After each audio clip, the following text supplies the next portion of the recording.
이사야 9장 1절로 7절입니다. 이사야 9장 1절로 7절. 같이 살라지리니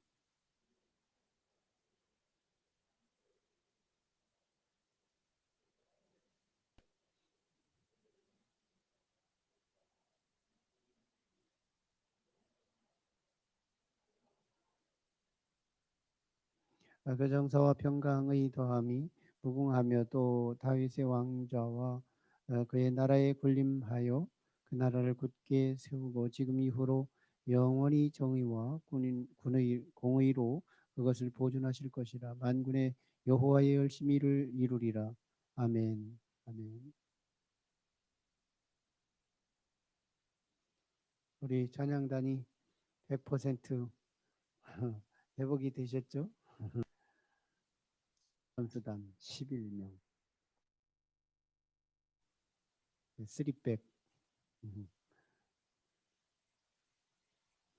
533, 3백에다가 3 악기단까지 해서 11명 축구 선수.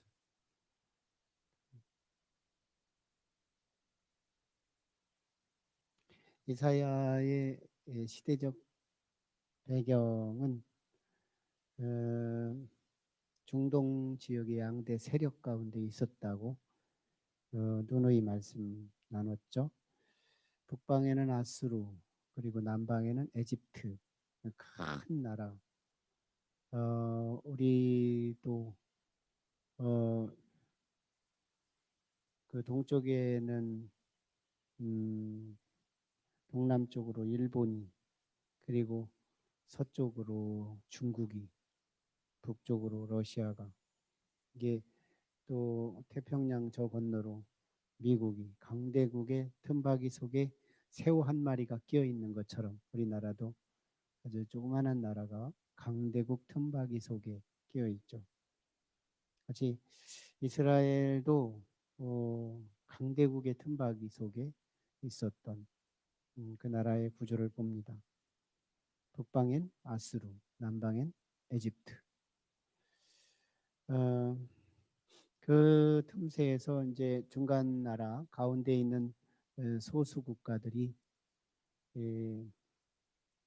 뭐 북방에 붙었다가 남방에 붙었다가 어떤 때는 성공하기도 하고 어떤 때는 실패하기도 하고, 가변적인 운명에 맡겨서 살아가던 시절에 가끔씩은 소수 국가들이 연합을 해서 하나의 제국들과 맞짱 뜨는 그런 역사들이 있게 돼요. 이사야 당시 바로 이스라엘에는 북이스라엘과 아람 군사와 연합을 해서 남쪽 유다 나라 아하스 왕에게 우리도 세 개 나라만 연합해도 우리도 제국의 하나가 될 거다. 중앙제국이 될 수 있다. 이렇게 생각을 하고, 그리고 또 우리하고 우방 국가들이 있으면 그 국가들이 또 붙어준다면 개미군단이 돼서 제국도 어쩌지 못할 거다.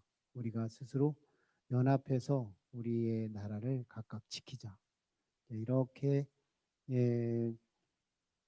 서로 협의가 되던 시기였어요.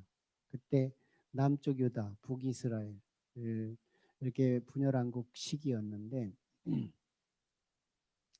12번째 왕이었던 남쪽 유다의 아하스 왕은 이제 중간에 소수 국가들의 연합을 원하지 않았어요.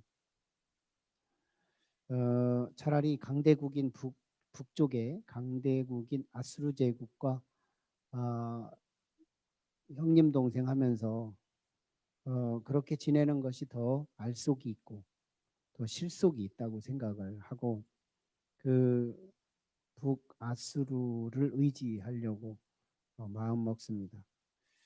그러자 북이스라엘 베가 왕과 아람 왕, 이 두 왕이 연합군을 형성해서 남쪽 유다를 강제로 남쪽 유다를 정복하고, 그래서 그 군사들을 이 연합군으로 편입시켜서 아수르전은 다음 전으로 치우고 먼저 선제전을 바로 북이스라 남쪽 유다 나라를 먼저 정복하기로 계획을 세우죠. 그때 남쪽 유다 나라인 아하스 왕은 음, 북쪽의 아수르 제국에게 용병을 요청합니다. 용병. 제국의 형님이요. 군사들을 좀 파병하셔서 이 조그마한 국가들이 연합해 가지고 우리를 지금 침공해 오는데 제국의 병사들을 풀어서 우리를 대신해서 싸워달라고 요청을 하죠. 그때 마침 이사야 선지자가 이 아하스 왕에게 침투하셔서 하나님의 사자로 말씀을 주셨던 거예요. 아닙니다. 왕이시여. 당신이 지금 아수르를 의지하면 안 돼요. 이럴수록 기도하셔야 하고 이럴수록 하나님을 의지해야 합니다. 분명히 아수르는 믿을 만한 대상이 못 돼요. 그들을 믿어요? 아니, 고양이 앞에 생선을 맡기고 고양이가 생선을 지킬 거라고 믿어요? 이런 격인 거예요. 고양이 한 마리 앞에 있으니까 네가 내가 저쪽 갔다 올 테니까 이 생선 좀 지키고 있어라. 갔다 와 보니 가시만 나와 있는 거예요. 정말 이 아수르를 그렇게 믿으면 안 된다는 거예요. 아수르는 본래 이 제국의 사상을 갖고 있고 이 중근동의 아주 제국의 제1인자가 되고 싶은 것이 아수르의 꿈이거든요. 그런데 그걸 믿고 있어요. 남쪽 유다 나라를 성성히 지킬 거라고 생각을 해요. 그럴 수 없습니다. 하나님이 부작용이 없는 거예요. 사람은 부작용이 있는 거예요. 크고 나면 바뀌는 거예요. 변하는 거예요. 제국의 황제는 당신에게 돕는다고 아무리 맹세해도 당신의 도움을 받고 난 뒤에는 바뀌게 돼 있어요. 그래서 사람 의지하면 후환이 따릅니다. 사람 의지하면 당신 망합니다. 이사야 선지자가 강하게 말씀을 하시는 거예요. 안 들어요. 그래서 이제 하나님께서 이사야를 통하여 징조 세 가지를 주셨던 거잖아요. 징조 세 가지. 워낙 안 믿으니까 징조라도 주면 믿을까봐 믿음을 좀 도와주려고. 그래서 스알야습 이사야의 첫 번째 아들 이름을 스알야습이라는 이름을 주어서 이 징조 이름으로 실현하게 하십니다. 그 다음에 뭐 마헬 할랄 하스박스라고 하는 두 번째 아들 이름을 또 가지고 하나님께서 아수르가 당신의 기습적으로 북이스라엘만 삼키고 말지 않고 남쪽 유다 나라까지도 순식간에 노략해버리고 말 겁니다. 아람부터 먼저 집어치웠죠. 723년도에. 그리고 722년도에 북이스라엘 집어삼켰죠. 그 여세에 아수르가 남침을 해가지고 남쪽 유다 나라도 아주 삘기를 뽑게 만드는 거예요. 너무너무 힘들게 하죠. 그럴 수가 있는가 할 정도로 너무 많은 병사들이 몰려와서 남쪽 유다도 이제 다 뜯어먹겠다는 거예요. 그것이 두 번째 아들 이사야 두 번째 아들의 이름을 지어주면서 노략이 급하게 임할 거다 하는 그런 뜻으로 주죠. 그래도 아직 시간은 늦지 않았어요. 하나님 말씀을 듣고 이제 당신이 하나님께서 마지막 하나의 이적을 보여주시면서까지 당신의 믿음을 좀 도와주려고 하는데 이번의 이적은 아주 이 세상에서는 보지 못한 이적을 보일 거예요. 처녀가 잉태하여 아들을 낳게 할 텐데 그 이름을 임마누엘이라 하라. 지난 주일날 나눴던 말씀이죠. 그게 예수님이 탄생하기 전 700년 전의 일이었어요. 아마 아하스 왕이 이 사건을 아멘으로 받아들였다면 예수님이 그 시절에 왔을지도 몰라요. 처녀가 잉태하여 아들을 낳는 건 메시아의 출생을 의미하는 거였으니까요.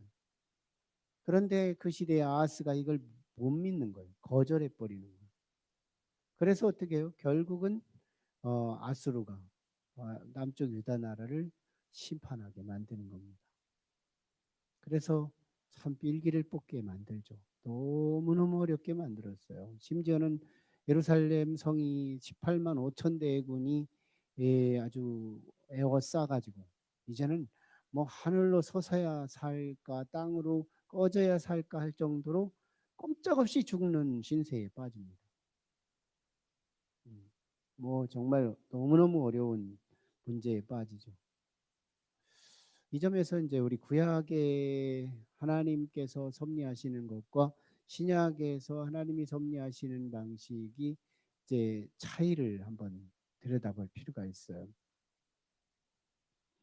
구약에서 하나님께서 우리 구속사를 가르쳐 주시는 교훈이 있는데 우리가 죄를 지면 우리가 하나님 말씀을 자꾸 거역하면 우리 몸으로 그 죄값을 치르게 해요.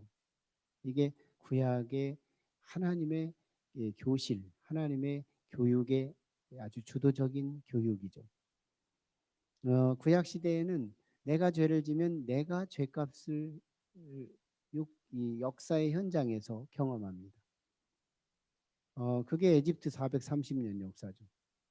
하나님의 은혜로 에집트에 잠깐 요셉 때 들어갔으면 다시 약속의 땅으로 왔어야 되는데 그게 먹고 살만하니까 에집트에 물러 있다가 노예가 돼버리는 거거든요. 이게 몸으로 죄를 지니까 몸으로 심판을 당하는 이게 구약의 아주 굉장히 주도적인 교실이에요. 하나님이 가르치시는 교훈이죠. 뭐 또 그 광야에서 백성들이 불순종하니까 결국은 그 땅이 갈라져서 또는 불로 살아서 불뱀에 물려서 거기서 심판을 당하는 예. 백성들이 죄를 지면 백성들 내가 죄를 지면 내가 죄값을 치르게 하는 이런 것이 구약의 주도적인 교훈이었다는 거예요. 죄값은 이런 거야. 이걸 가르치는 책이 구약 성경인 거죠. 죄값은 이런 거예요. 포로기가 어땠어요? 분열왕국도 죄값이죠. 분열왕국이 이 죄값으로 인하여 나라가 두 개로 쪼개진 거예요. 몸으로 경험시키는 거예요. 죄를 지면 이렇게 비극이 오는 거야. 죄를 지면 이렇게 아픔이 오는 거야. 이걸 계속 말씀하는 거죠. 뭐 그 포로기도 마찬가지였죠. 죄를 지면 바벨론으로 가서 70년을 살아야 하는 거야. 이게 죄값을 치르는 구약의 역사. 자, 그런데 신약은 조금 다르게 역사합니다.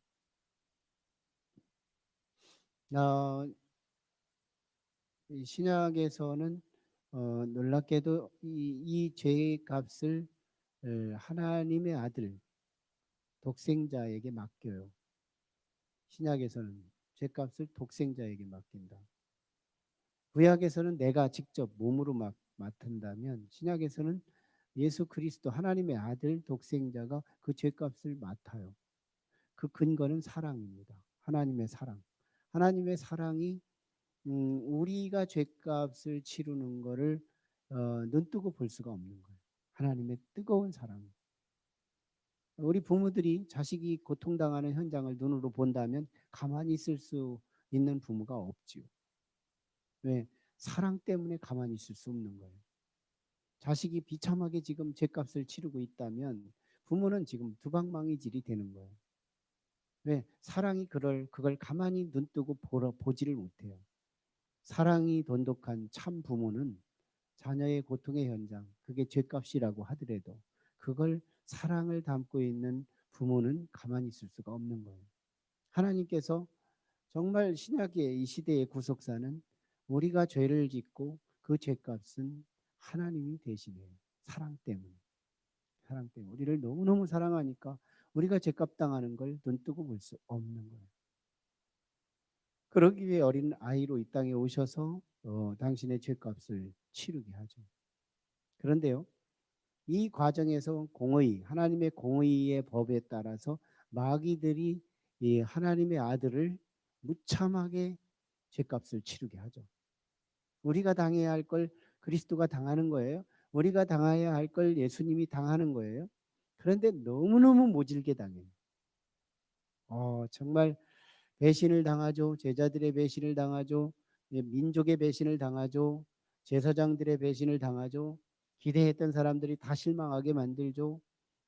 또 뭐 이방인에게 밀려 가게 하죠. 이방인들에게 침뱉음을 당하죠. 이방인들의 욕설을 당하죠. 이방인들의 뺨을 얻어맞죠. 이방인들로 인하여 십자가를 매게 하죠.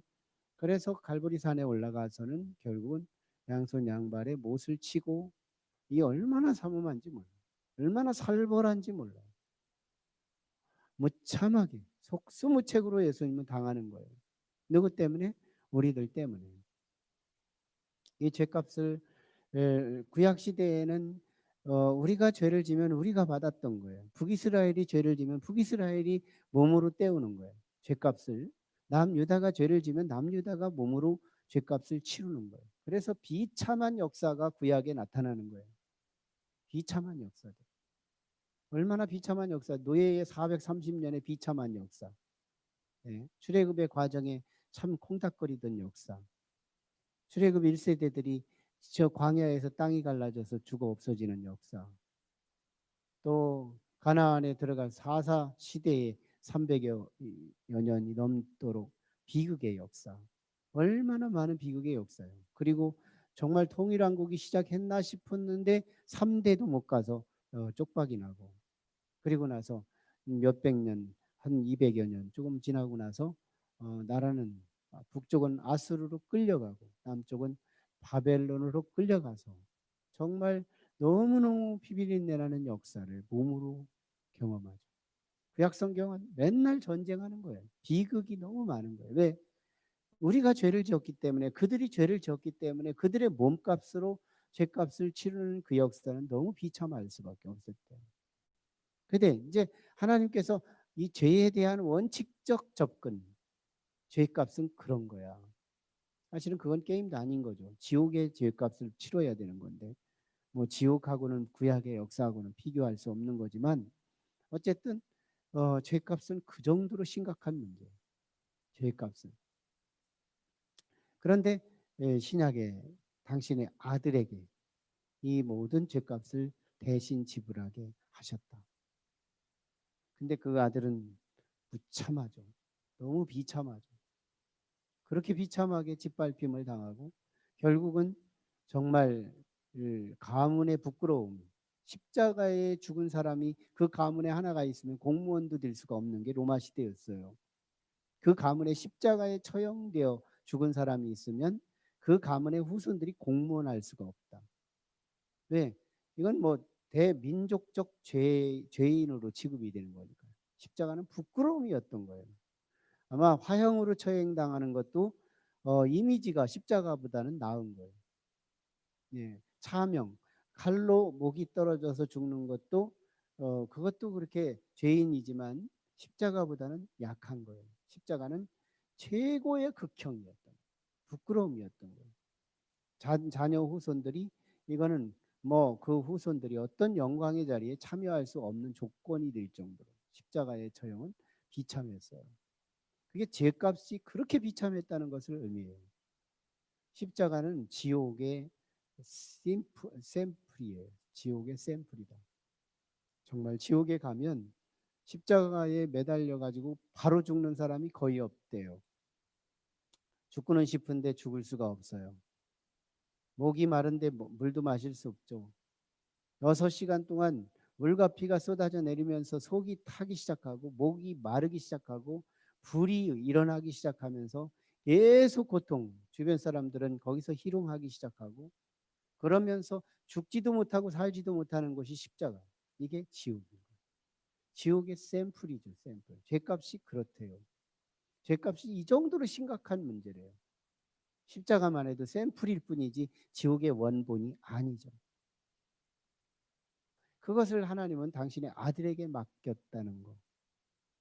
이게 구약의 방식과 신약의 방식이 하나님의 처형이 달라요. 그래서 구약은 공의를 드러내시는 하나님이 주도적이고 신약은 사랑을 드러내시는 하나님이 주도적이에요. 그래서 공의의 하나님, 사랑의 하나님 두 가지 속성으로서 우리 하나님이 우리에게 보여주시는 건데요. 구약에서 죄값은 이렇게 심각한 문제야를 우리들이 직접 경험하면서 비참한 역사를 경험하면서 죄는 참 무서운 거구나. 이걸 배우고 신약으로 넘어와요. 그런다고 해서 우리가 죄를 자유할 수 있냐? 우리 인간은 죄를 자유할 수는 없더래요. 그래서 크고 작은 죄들을 우리는 여전히 연출하고 살아가는데, 그러나 우리가 구약처럼 또다시 이 죄값을 또 이걸 치러야 할 수는 없다는 거예요. 그래서 하나님은 우리를 사랑한 나머지 당신의 아들에게 이걸 다 맡깁니다. 마귀는 신났죠. 예수 그리스도를 붙들고, 야, 정말 예수 그리스도 하나만 죽이면 자기들이 밥 먹고 살만하고, 예수 하나 죽이는데 신이 납니다. 마귀들이. 야, 우리의 밥이다. 정말 하나님의 아들이라고 그렇게 자처하고 떵떵거리고 이적과 표적을 일으키며 죽은 자를 살려내고 불치의 질병자들을 치료하는 전능자 하나님의 아들을 우리가 죽였다. 원수들은 얼마나 희롱하고 자랑하는지 몰라요. 그런데요, 이 원수들이 호구처럼 여기고 그렇게 십자가에 무참하게 처형을 하게 된 후에 원수들은 예수를 잘못 잡은 거예요. 예수는 능력자였던 거예요. 예수는 구원자였던 거예요. 예수님께서 십자가에 속수무책으로 당하신 것은 능력이 모자라서 그런 게 아니었어요. 우리들의 죄값은 해결해야 되기 때문에 털 깎는 자 앞에 선 양 한 마리처럼 아무리 자기를 깎아내고 덜어내고 잘라내도 이 소리 한 마디밖에 저항하지 못하는 양 한 마리의 순한 태도. 네, 그래야만이 우리가 죄값이 해결되기 때문에 참아내시고 모든 고난을 이겨내시는 그리스도. 하지만 그분이 본래부터 그렇게 무능했느냐는 거예요. 그분은 정말 전능하신 하나님이셨잖아요. 이 세상을 창조하신 분이셨잖아요. 이 세상을 구속하시는 길이요 진리요 생명이시잖아요. 그리고 이 세상을 심판하실 심판주시잖아요. 전능하신 분. 비로소 이제 전능하심을 나타낼 후반전이 기다리고 있어요. 우리는 그 그리스 로마 그 신화 속에 제우스 신이 낳은 헤라클라스라는 아주 그 걸출한 남성이 있죠. 그런 정말 힘이 초월적이었어요. 너무너무 힘도 탁월했고 제우스 황제가 자식을 낳았는데 헤라클라스를 낳은 거예요. 그런데 그의 첩이 되는 헤라라고 하는 아내가 이 제우스 황제가 이 헤라클라스를 황제 후임자로 세우려고 하게 됐을 때 헤라라고 하는 서모가 이 헤라클라스를 후왕으로 삼지 못하도록 자기 아들 시키려고 그러려고 이 헤라클라스를 12가지의 시험에 빠지게 합니다. 12가지 뭐 뱀이 머리가 여러 가지가 있고 뭐 꼬랑지가 많고 하는 이런 아주 기상한 뱀 또 뭐 어마어마한 위험한 일들을 막 무시무시한 무거운 문제들을 다 해결하게 하기 위해 12가지 시험을 합니다. 그런데 헤라클라스가 누군데? 그는 파워의 제왕이었죠. 힘의 제왕. 뱀을 주면 뱀의 머리를 잡으면 으스러져 버리고 말아요. 그 헤라라고 하는 서모가 주는 12가지의 시험을 다 능히 이겨버리고 말면서 헤라클라스의 신화의 이야기를 만들어내는 것. 잘못 건드린 거예요. 그를 안 건드렸으면 능력이 있는지 없는지 검증도 안 했을 텐데 그를 건드는 바람에 헤라클라스는 정말 초월적 존재다. 신적 존재다. 이게 증명이 될 정도로. 12가지의 그 장애물을 다 극복하고 이겨나가서 초월적 신화의 주인공이 되는 거예요. 마귀는 예수를 잘못 건드는 거예요. 못 박으면 못 박히네. 창 찔르면 창 질리고 가시관 씌우면 가시관 쓰는데 속수무책으로 당하는 저 예수가 과연 정말 그리스도일까 메시아일까 의문하고 있을 때. 그래서 십자가에 죽음 뒤에 거기서 내려가지고 동굴에다 집어넣어서 3일 동안 완전히 죽어서 축제를 부리고 원수들이 축제를 부리고 있을 그때 완전한 3일째 새벽 비명에 예수님은 누구신데요? 하나님의 아들, 불사신 영원한 생명을 가지신 그리스도, 그분이 다시 일어나는 거예요. 아, 무서운 건 내가 죽였는데 또 일어나는 것이 문제죠. 무섭죠. 아, 죽이면 죽고 말아야 되는데 죽였는데 다시 일어나는 거. 이거보다 더 무서운 게 어디 있어요? 그리스도를 잘못 건드린 거예요. 그리스도는 정말 그동안에 속수무책으로 십자가까지 죽기까지는 우리를 사랑하시기 때문에 참고 정말 속수무책으로 먹던 떡처럼 원수들에게 맡겨 속수무책으로 죽었지만, 그러나 그분은 헤라클라스보다 헤라클라스여서 전능자 위에 전능자여서 그분은 죽어도 사는 거예요. 영원한 생명으로 부활하시는 거예요. 여기까지 하나님이 디자인하시고 하나님께서 이 일을 이루어 가시고 이미 예수님이 오시기 이전에 700년 전에 이 사실을 예언하고 알려주고 있는 이 말씀, 이게 오늘 본문의 말씀입니다. 그러니까 지금 이 9장의 배경은 지금 너무너무 짓밟힘을 당하고 있는 유대의 역사. 1절 보면요. 9장 1절. 전에 고통받던 자들에게는 흑암이 없으리로다. 전에 고통받던 자들, 이제 아스 왕이 지금 불신함으로 인해서 아수르 왕이 침공해 와 가지고 이스라엘을 초토화시켰던 현장. 그게 갈릴리 서쪽이었어요. 뭐 거기에는 스불론, 그리고 납달리, 그리고 갈릴리 해변, 예, 뭐 가버나움, 이런 땅이었어요. 이런 땅이 역사의 죄값을 다 치렀던 땅이었어요. 그런데 이제는 서광이 온대요. 이제는 너희가 죄값을 치르던 그 비극의 땅이 한 아기가 태어나서 운명이 바뀌게 될 거다.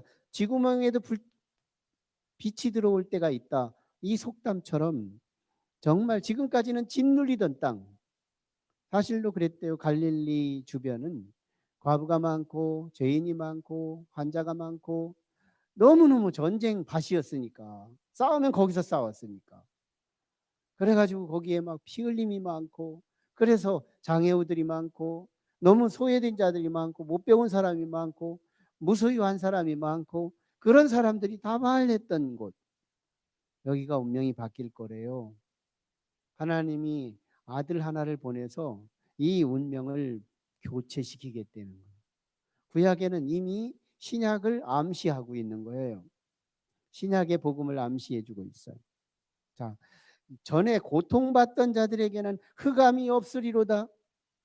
장차 한 아들이 올 것이기 때문에 그 얘기를 하고 있는 거예요. 옛적에는 여호와께서 스불론 땅과 납달리 땅이 멸시를 당하게 하셨더니, 옛날에는 죄값을 그들이 직접 당하게 하셨더니 그런 거예요. 후에는 해변길과 요단 저쪽 이방의 갈릴리를 영화롭게 하셨느니라. 이스라엘을 구원해서 이스라엘이 영광스러운 나라로 바꾸어 주게 하리라. 흑암의 2절, 흑암에 행하던 백성이 큰 빛을 보고, 예수 그리스도의 빛, 요한복음이 증언하는 빛으로 오신 그리스도, 흑암이 행하던 백성이, 흑암에 행하던, 왜 죄값으로 막 얼룩진 역사니까 흑암이 가득했던 땅이죠. 그런데 갑자기 큰 빛을 보고 사망의 그늘진 땅에 거주하던 자에게 빛이 비치도다. 이제 이 다음 그 6절 이후부터 한 어린 양을 소개하기 위한 서광의 메시지입니다. 그래서 3절에 주께서 이 나라를 창성하게 하시며 그리고 그 즐거움을 더하게 하셨으므로 추수하는 즐거움과 탈취물을 나눌 때의 즐거움 같이 그들이 주 앞에서 즐거워하오니. 4절, 이는 그들이 무겁게 맨 멍에에 옛날에 죄값을 치르던 어깨, 그 어깨에 맨 멍에를 벗겨주겠다는 거예요. 그들의 어깨의 채찍과 그 압제자의 막대기를 주께서 꺾어버리겠대요. 구약 시대에는 몸으로 때우던 그 죄값, 이제는 그리스도께서 그걸 담당하시기 때문에, 그래서 주께서 그 막대기를 꺾어버리시고 미디안의 날같이 하셨음이니, 미디안의 13만 5천 대군이 이 기드온 용사의 300명의 초토화됐던 역사, 아무리 숫자를 가지고 자랑하던 그들이 부끄럽게 끝나버리고 말 것처럼 그들은 쉬어 말 거를 꺾어버리겠다는 거예요. 꺾어버리겠다. 5절에 어지러이 싸우는 군인들의 신과 피 묻은 겉옷이 불에 섭같이 살라. 아무튼 뭐 별 기라성 같은 어둠의 역사가 강했지만 불에 타는 섭처럼, 불에 타버리고 마는 재같이 그렇게 힘없이 그들의 세력은 소멸할 것인데, 6절, 이게 이제 하나님이 개입하신 역사예요. 6절, 이는 한 아기가 우리에게 낳고, 한 아기. 예, 참 구약 시대에는 이 메시아를 얘기할 때 이중적으로 언제나 설명합니다. 메시아가 올 거다 그러면 금방 올 메시아를 염두에 두고 한참 있다 오실 메시아, 700년 이후에 오실 메시아죠. 우리가 믿는 예수님. 그런데 예수님보다 먼저 오는, 그들이 지금 이 메시지를 듣는 사람들이 실감나는 메시아를 먼저 만나는, 그게 히스기야 왕. 히스기야 왕이 참 어디를 가나 무엇을 하나 형통하였더라. 이게 그리스도의 그림자였던 거예요. 한 아기가 우리에게 낳고, 구약 시대에도 이미 히스기야 왕을 주께서 출현시켰다는 거예요. 그리고 히스기야 왕의 참 모습인 그리스도가 700년 후에 나타나게 되죠. 한 아들을 우리에게 주신 바 되었는데 그 어깨에는 정사를 메었고, 모든 인생의 열쇠, 정사는 열쇠래요. 열쇠, 잔물통 열쇠, 묶인 것이 아니라, 닫힌 것이 아니라 열어놓는 정사를 메었고, 예수 어깨에 우리의 모든 풀림이 달려있다는 거예요. 그의 이름은 기묘자라, 너무너무 신비해서 초월자다. 우리는 제한자에 묶으면 묶이고 죽이면 죽는 이런 제한자인데, 그분은 기묘자라, 신기한 분이다, 초월자다. 그리고 그분은 모사라, 신적인 지혜를 갖고 있어서 못 푸는 문제가 없으시다. 전능하신 하나님이라. 전능하신 하나님, 못하는 일이 없으신 하나님. 그 아기로 왔는데, 영존하시는 하나님. 한때 전성시대만 있고 그 전성시대가 끝나버리면 소멸되는 헤라클라스 같은 존재가 아니라는 거예요. 영존하신대요. 평강의 왕이라. 그분이 한번 자리를 잡으면 시간이 주어질 때마다 평강의 나라가 확산되기 시작하더라. 평강의 왕이라. 그 정사와 평강의 더함이 무궁하며 다윗의 왕자와 그의 나라가 군림하여 그 나라를 굳게 세우고, 지금 이후로 이제부터 하나님께서 움직이기 시작할 거다. 히스기야 왕을 그 모태에서 만들기 시작할 거다. 하나님이 700년 이후에 일어날 일들을 샘플처럼 이 시대에 히스기야 왕 엄마 뱃속에서 한 아기를 창조하고 있다. 영원히 정의와 공의로 그것을 보존하실 것이라. 만군의 여호와의 열심히 이를 이루시리라. 지금은 너희들의 죄값으로 너희가 신음하고 있지만, 이제 장차에는 하나님께서 너희를 대신하여 죄값도 대신 지불하시고, 그리고 전능자 그리스도로 다시 사셔서 영원한 그리스도가 되심으로 우리를 구원하는 일에 조금도 모자람이 없이 하나님의 열심으로 이 일을 이루리라. 하나님의 열심으로. 참 예수님이 출현하기 전 700년의 전의 역사 일이잖아요. 이분에 대해서 얼마나 지금 그 도스로 표현을 해요. 그분은 모든 문제의 정사요, 열쇠요, 신비한 초월자요. 그리고 너무너무 탁월한 지혜자예요. 솔로몬보다 나은 지혜자예요. 전능하셔서 못할 일이 없으시고 영존하셔서 한때 유행의 인물이 아니고, 그리고 평강의 왕으로서 그는 영원한 평강을 누리게 되는 놀라운 일을 하게 되는데, 이 모든 걸 아우러 보면 하나님의 열심이래요. 하나님의 열심. 참 놀랍게도 하나님이 이런 인물을 보내셔서 당신의 구속사를 이루어 가시는데, 예수가 어떤 분인가? 우리가 알고 있는 예수, 그저 십자가에 죽어서 그를 믿기만 하면 천국 가게 하는 예수, 그런 분이 아니래요.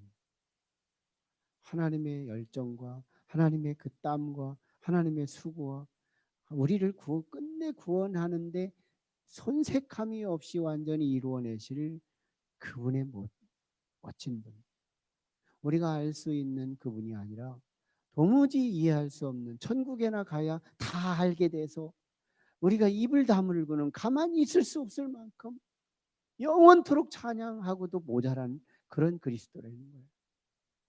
하나님의 열심으로 이루어내실 그리스도의 삶. 미국의 존 뉴턴 목사님이 있었는데, 그분이 나중에 이제 연세가 드시면서 눈이 침침해져서 원고도 이렇게 잘 보지를 못해요. 그래서 자기 그 비서를 세워가지고 같은 영어로 설교를 하는데, 옆에서 눈이 침침하니까 원고가 안 보이니까 옆에 비서를 세우고 이 비서가 원고를 읽어주는 거예요. 옆에서 조그만하게 마이크 안 대고 읽어주고 여기는 마이크로 설교하고. 존 뉴튼 목사님이 이걸 이제 옆에서 비서가 읽어주는 작은 것으로 읽어주고 있는데, 쭉 설교 원고를 읽어줄 때마다 그걸 받아서 선포하고 막 그래요. 그러다가 한 번은 이 원고 중에 이런 멘트가 있었어요. 예수 그리스도는 매우 존귀한 이름입니다. 예수 그리스도는 매우 존귀한 이름입니다. 이 멘트를 종이 하게 되고, 그리고 이 비서가 하고 그 비서의 말을 목사님이 따라서 해요. 그런데 그 다음에도 또 이 말을 하는 거예요. 예수 그리스도의 그 이름은 존귀합니다. 너무 존귀합니다. 우리가 알고 있는 그 예수, 그게 아니에요. 우리가 알고 있는 그 이상의 예수, 나를 온전히 천국에 정말 그리스도와 함께 왕노릇할 만한 위대한 작품을 만드실 수 있는 넉넉한 조건을 가지신 그리스도예요. 예수 그리스도, 그 이름은 존귀합니다. 계속 그 말을 해서 이 비서가, 목사님 지금 원교가 다른 원고를 지금 내가 말하는데 못 알아들으시는 거예요? 계속 말을 해주는 거예요. 그러자 뉴튼 목사님이 이렇게 말을 해요. 아니야, 한 번 더 말할 거야. 한 번 더 말하겠대요. 계속 지금까지도 말했는데 한 번 더 말하겠대요. 못 알아들어서 지금 하는 말이 아니라, 이 지금 뉴튼 목사님은 예수님의 이 언어로 표현할 수 없는 이게 막 답답한 거예요. 예수 그리스도 그 이름은 너무너무 존귀한 겁니다. 말로 표현할 수 없다는 이 안타까움. 그래서 반복해서라도 그 마음을 발산하고 싶어하는 뉴튼 마음. 우리가 알고 있는 그리스도, 너무너무 표상적이고 피상적인 그리스도가 아니래요. 정말 천국에 가면 여기서는 한두 번 찬송하면 지루해버릴 수 있지만, 지칠 수 있지만, 천국은 그럴 수가 없대요. 왜? 모든 공로가 예수님의 열심 때문에 거기 왔다는 걸 그때야 안 돼요. 우리가 열심히 기도해서 이 자리에 있는 줄 알아요. 우리가 열심히 헌신하고 봉사해서 우리는 예수를 잘 믿고 있다고 생각해요. 전국에 갔을 때의 지식과 이 땅에 있을 때의 우리의 지식은 천양지차로 다르대요. 거기 가서 보면, 아, 내가 이 천국까지 오기는 내 노력으로 온 게 아니다. 하나님의 열심으로 달이 놔줬고 하나님의 열심으로 나를 업어주셨고 하나님의 열심으로 나를 이동시켜 주셨기에 여기 왔다. 내 열심은 아무것도 아니었다. 이게 적나라하게 드러나는 때가 천국이래요. 그러니 뉴턴 목사님이 말씀한 것처럼 예수 그리스도의 그 이름, 존귀한 이름, 이거 한 번 말해가지고는 시원치 않는 이름, 예수 그리스도 그 이름, 존귀한 이름, 너무 귀하다. 실제로 우리가 잠잘 때 어둠의 권세 나타날 때 가끔 있잖아요. 그때 예수님을 써봐요. 예수 이름으로 명하노니 사탄아 물러가라. 꿈에서 말해도 사탄이 떠나가는 거 보세요. 사탄은 알고 있다는 거예요. 우리만 모르고 있는 거예요. 예수가 누군지. 예수는 하나님의 땀이요. 예수는 하나님의 열정이요. 예수는 하나님의 뜨거운 능력이었던 거예요. 예수는 우리가 알고 있는 피상적인 어떤 아이콘이 아니었던 거예요. 예수는 우리의 실제요. 예수는 우리가 천국 가는 실제의 다리 역할을 했던 것이고, 정말 그래서 표현할 수 없는 정사요, 기묘자요, 모사요, 전능자요, 영존자요, 평강자요, 이 엄청난 일을 구약의 이사야서에서 해석해주고 있는 거잖아요. 하나님의 열심으로 우리가 믿고 있더라는 거예요. 하나님의 열심으로. 이 하나님의 열심이 우리 안에서 10분 적용되려면 우리의 갖춰질 조건이 하나 있어요. 고집을 빼는 거예요. 도끼를 빼내는 거예요. 하나님의 열심이 자꾸 기름종이처럼 먹히지 않는 성품이 있어요. 하나님의 열심이 안 먹히는 사람이 있어요. 하나님의 열심이 먹히려면 뭐예요? 도끼를 빼야 돼요.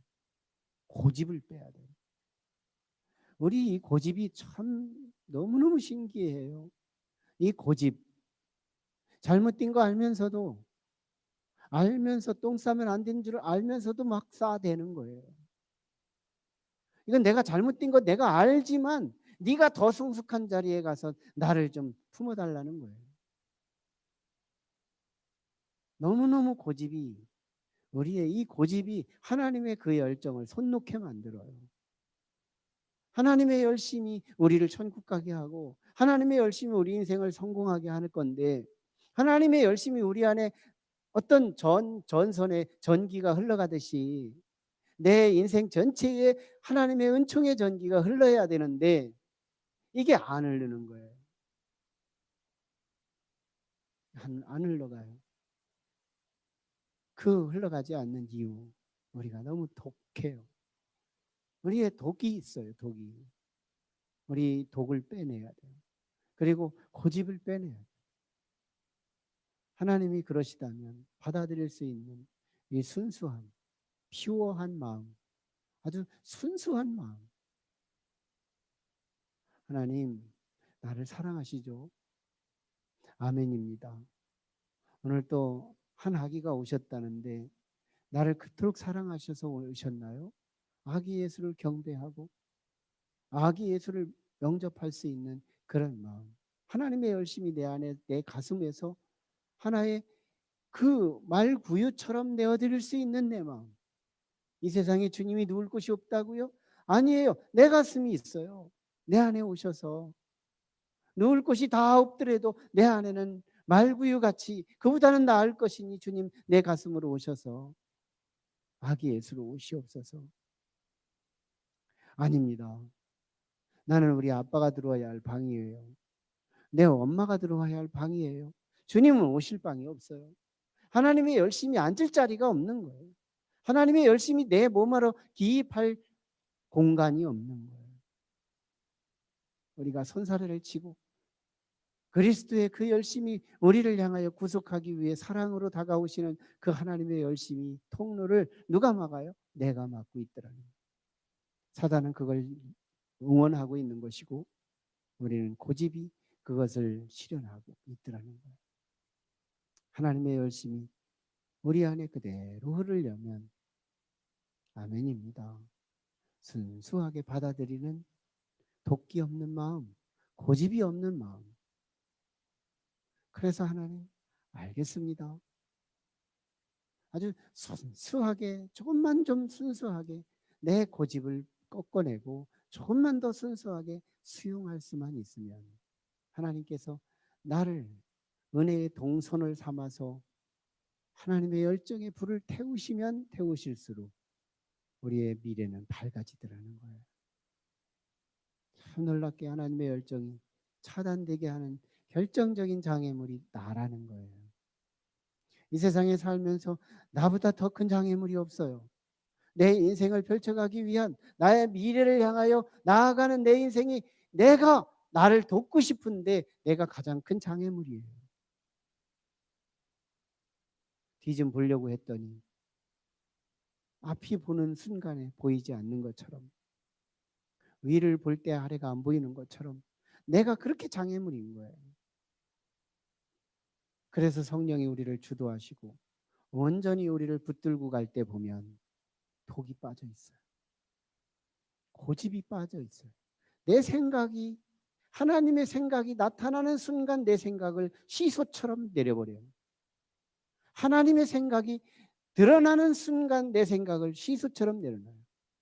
주님의 생각이 그렇다면 내 뜻대로 마옵시고 주님의 뜻대로 하옵소서 하며 그 주님의 뜻을 받아들이는, 이게 순수함의 순종인 거예요.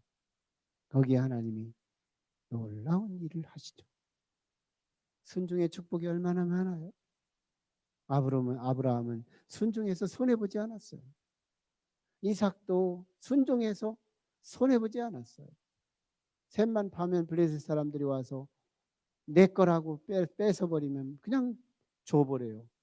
그런데 다 줬더니, 그래서 그 덕분에 팔레스타인 지역에 여기저기에 구멍을 내서 셈을 많이 했는데 나중에 블레셋이 다윗 때 쫓겨나고 나니까 그게 이스라엘 땅이 돼가지고 이스라엘 땅에 셈이 많은 땅이 비옥한 땅이 돼버리고 마는 거예요. 이삭의 순종 때문에 그런 거잖아요. 야곱이 불순종할 때는 도망쳐야 했고 순종해야 할 때는 형의 400여 명이, 그 장수들이 와도 겁없이 형 앞에 다가설 수 있게 돼요.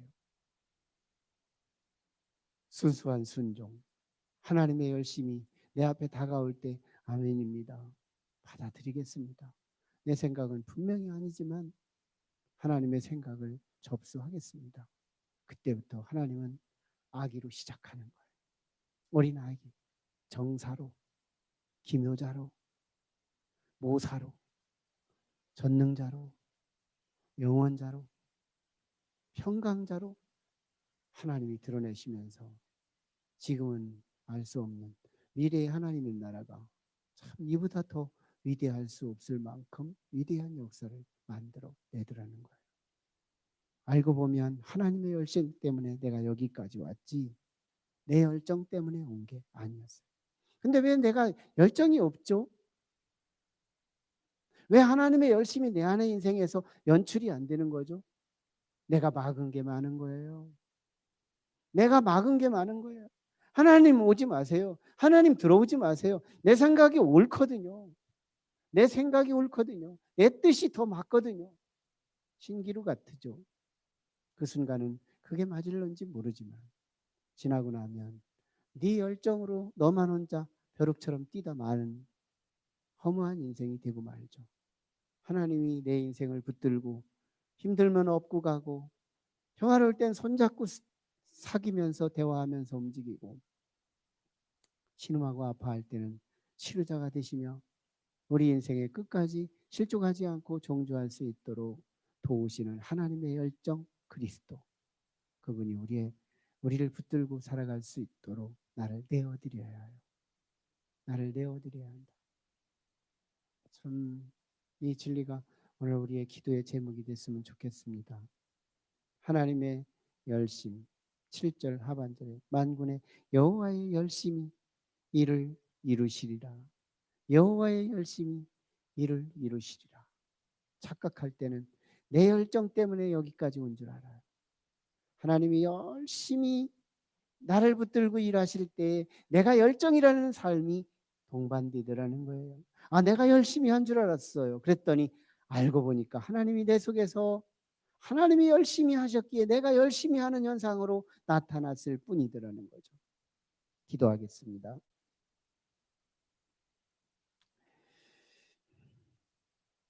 우리 같이 기도하실 때 하나님, 구약시대에 참으로 하나님의 말씀을 거역했던 결과 아수르 제국이 침투하여 갈릴리 지역을 초토화시켜 어둠의 역사를 만들었습니다. 하지만 하나님께서는 다음 플랜을 소개하시죠.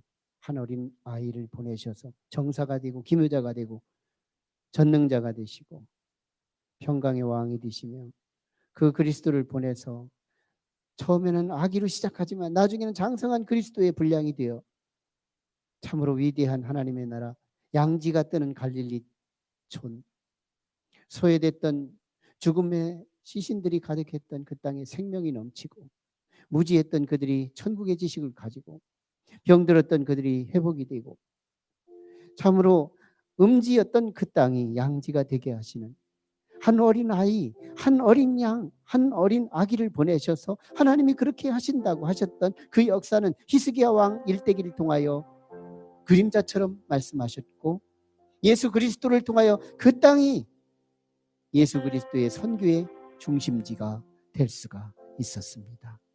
하나님의 열정이 하나님의 나라를 온전히 이룹니다. 하나님, 이제는 그 주소가 내 몸이기를 원합니다. 내 몸이 하나님이 열정이 내 몸을 타고 움직일 수 있기를 원합니다. 내 안에 오셔서 하나님의 열심을 보여주시옵소서. 하나님께서 내 속을 열심히 내 속에서 움직이심으로 내가 부지런히 움직이게 하시고 주님과 기도하게 하시고 주님과 함께 사역하게 하시고 주님과 함께 동역하게 하셔서 왠지 모르게 내가 열심히 하는 것 같은데 하나님의 열정이 내 몸을 타고 오늘 또 이루고 있음을 알게 하여 주시옵소서. 고집을 내려놓기 원합니다. 도끼를 뽑아내기 원합니다. 주님이라면, 주님의 땀방울이라면 다 받아들이기를 겸손한 부드러운 온유한 마음으로 영접하게 도와주시옵소서. 함께 같이 기도하시고 오늘 이 코로나 시국에 하나님, 우리 성도들이 주인 앞으로 더 가까이 다가가는 시험의 합격 기간이 되게 하여 주옵소서. 삼엄하게 점점 가까이 다가오고 있는 이 코로나의 어둠의 권세가 우리에게 목조이고 있고 행주짜기로 우리를 다가오고 있을 때 하나님, 우리는 견고한 사드락 메삭 아벳느고 같은 신앙, 그리 아니하실지라도 다니엘 같은 신앙, 사자의 밥이 될지라도 사자의 굴 속에서 역사하실 하나님들 내다보며 불뭇불 안에서 7배나 더 뜨겁게 불을 지폈던 그 불 속에서 하나님의 역사를 기다리고 있는 그 하나님을 기다리며 하나님, 이 시험에 합격할 수 있게 도와주시옵소서. 우리는 코로나가 없어지는 게 더 중요한 것이 아니라 이 코로나 기간 동안에 내가 정말 무조건적인 하나님 앞에 내 몸을 내어줄 수 있는,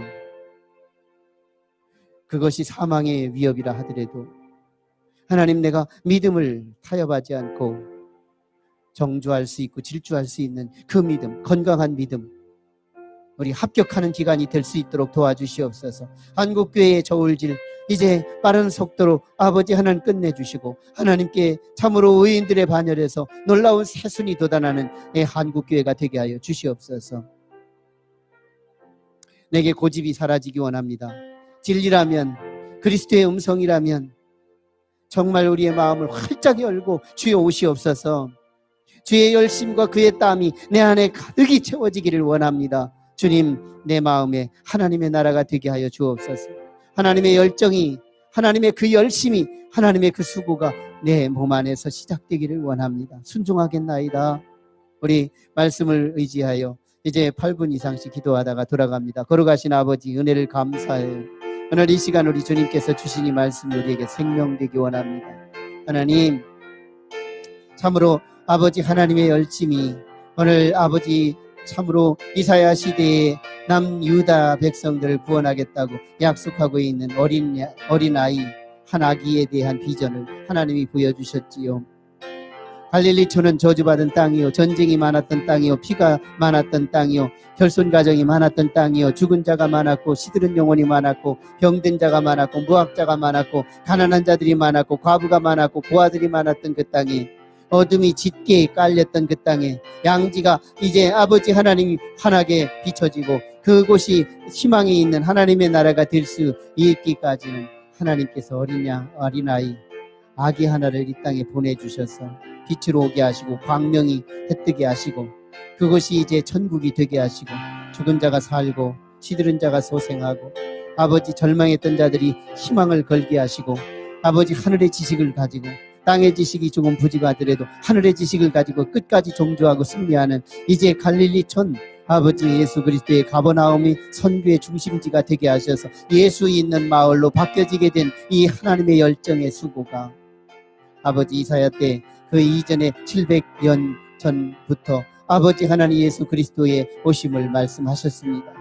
하나님은 700년 전에 이미 말씀하시다가 그 말씀의 때가 이름에 아버지 하나님은 이제 그 땅에 그리스도를 오게 하셔서 아버지 그 모든 오게 하셔서 성장하게 하시고 참으로 우여곡절이 많았지만 그 성장한 이후에 참으로 아버지 지혜에 출중하시고 기묘자로 역사하시고 아버지 하나님이여 놀라운 지혜자로 역사해 주시고 평강의 왕으로 역사해 주시고 전능자로 역사해 주시고 영존자로 역사해 주셨던 하나님의 열정의 상징 예수 그리스도 우리가 알고 있는 그 예수가 아버지 하나님 참으로 성경은 너무너무 존귀한 자로 소개하고 있습니다.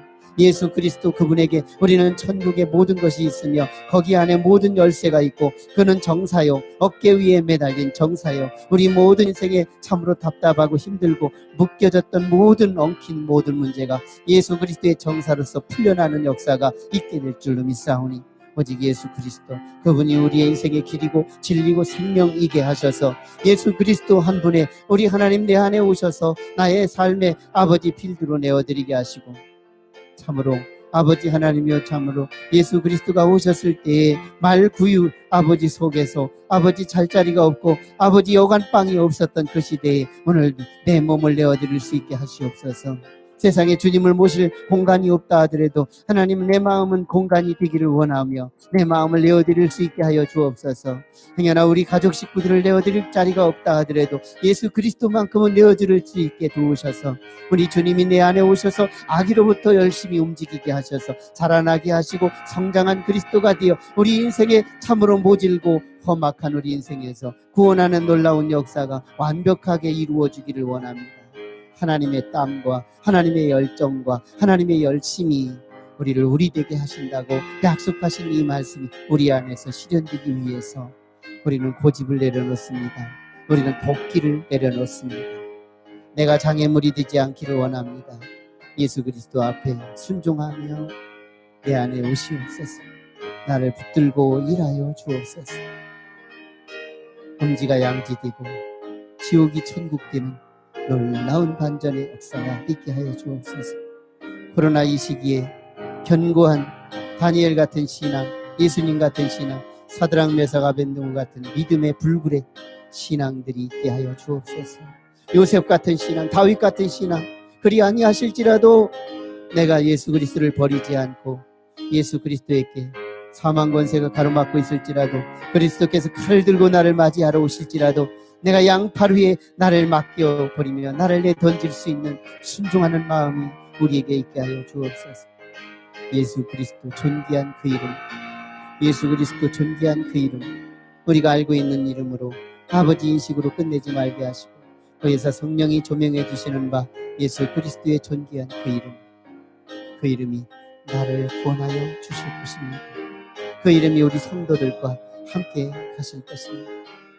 하나님 구원하여 주옵시고 저들이 입술을 열어 기도하거든 응답해 주셔서 민첩하게 응답받게 도와주시옵소서.